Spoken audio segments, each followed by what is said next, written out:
Facebook post पर फिर मचा बवाल। संदीप जैन ने रखा अपना पक्ष, कहा कार्रवाई नहीं हुई तो करूंगा भूख हड़ताल। नमस्कार, आप देख रहे हैं जनता रिपोर्टर।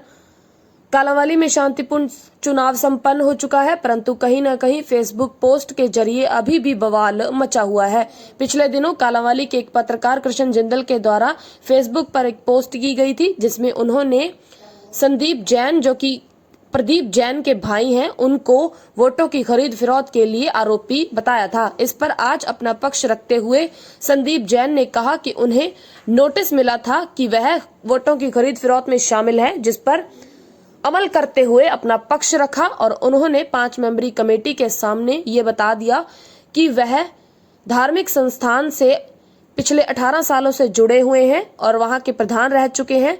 जैन सभा में केवल धार्मिक कार्यों के लिए जाते हैं, सेवा भावना से जाते हैं। उनका वोटों की खरीद फिरौत से किसी भी प्रकार का कोई भी संबंध नहीं है। तो इस प्रकार का पोस्ट करके उन्हें आरोपी बताना सरासर निंदनीय है। कहा कि अगर पत्रकार पर जल्द से जल्द कार्रवाई नहीं की गई तो वह भूख हड़ताल करेंगे, अनशन पर बैठेंगे। अब देखना ये होगा कि ये मामला किस ओर जाता है। एक नोटिस मिला भी आप वो खरीदने के लिए इकट्ठे हुए थे, तो मैं, राजकुमार जी और भूषण जी कल तहसीलदार साहब के पास वह 5 मेंबरी जो कमेटी थी उनके पास हम पहुंचे। तो मैंने उनको बताया कि मैं डेली ही जैन स्थानक में अपना माथा टेकने जाता हूं, क्योंकि मैं 18 साल से उस समाज का ऐसे जैन सभा का प्रधान हूं। मेरा किसी भी वोट के किसी भी उसके साथ मेरा कोई संबंध नहीं था। तो वही मैं कल दे के आया और मैंने कहा, मेरा जब मैं उस दुकान पे गया तो ना तो उस वहाँ कोई वोट खरीदने जा रहे थे, ना कोई ऐसा कोई काम था। मैं गया और आ गया। और उसके बाद श्री कृष्ण कुमार जी जो पत्रकार हैं, मेरे को मालूम नहीं किस अखबार के हैं या किस चैनल के हैं, उन्होंने मेरे को आरोपी सिद्ध कर दिया। मैंने उसके बाद माननीय जो 5 अधिकारी बैठे थे उनसे पूछा, क्या मैं आरोपी हूँ?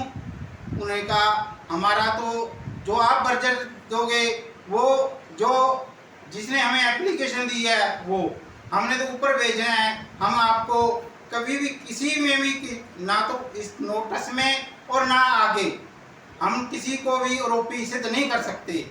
मैं कृष्ण जी को, क्या पता कि सरकार ने उसको कोई ऐसी पावर दी हो, मेरे को पता नहीं है। कृपया करके मैंने सुबह कल भी फ़ोन किया था भी आप 11 बजे 36 नंबर दुकान पे पधारना। अब भी मैंने फ़ोन किया, मेरा फ़ोन नहीं उठाया। उसके बाद हमारे उपमंडल पत्रकार संघ के प्रधान से भी मैंने फ़ोन करवाया भी आप इस मीटिंग में आके मेरे को ये बताएं कि मैं आरोपी किस बात का हूँ। मैं आप सारे पत्रकार व पूरी मंडी से ये दरखास्त देता हूँ, बेनती करता हूँ भी मैं अगर आरोपी हूँ तो मेरे को बताया जाए।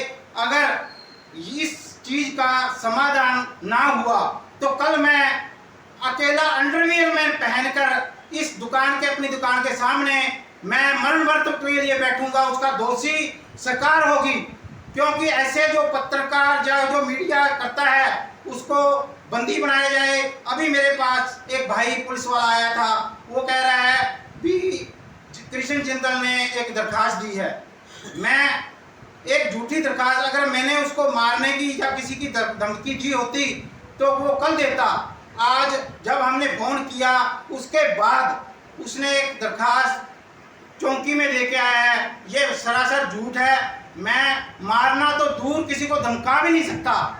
अगर कोई मंडी का कोई भी प्राणी ये कह दे मैं किसी से ऊपर ऊंची आवाज़ से बात की हो तो उसका भी मैं दंडनीय अपराध स्वीकार करूंगा। मैं दूसरी बार ये प्रशासन से यही बेनती करूंगा, जिसने ये झूठी दरखास्तें दे रहा है, जहाँ ये झूठे आरोप लगा रहा है कि ये दोषी है, माननीय उसको सजा दे, वह उस पर कार्रवाई अवश्य करे।